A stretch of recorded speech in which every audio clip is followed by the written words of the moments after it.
La primera gran final de la temporada està servida i es jugarà diumenge al migdia al camp del Centenari. El Badalona només disputarà 4 partits a casa d'aquí a final de Lliga.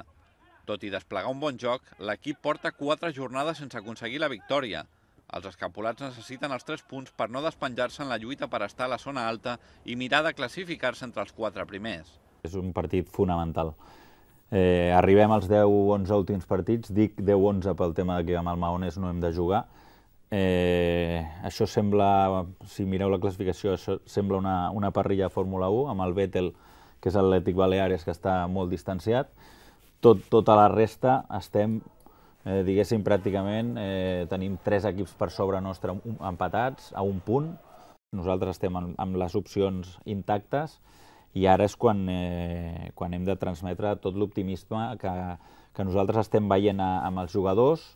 Doncs ara ho necessitem per part de tothom. El tècnic Manolo Márquez fa una crida a l'afició perquè aquest diumenge vagi al camp del Centenari a donar suport a l'equip. He estat massa sincer, possiblement, dient a vegades no pots dir clarament el que penses, dient, és exagerat dir que jugues les 38 jornades fora de casa, era una frase perquè la gent entengués que necessitem realment. Jo és veritat que fins i tot he tingut alguna enganxada amb algun sector del públic que jo per part meva ni penso repetir i penso que si he molestat algú demanar disculpes, però jo torno a repetir que en aquest moment necessitem anar tots junts. Sé que la directiva aquesta setmana també comença a prendre mesures perquè diumenge vingui més gent al partit del València. La plantilla tornarà demà a la feina amb les baixes de Robert Simón i Sebastián Gallegos.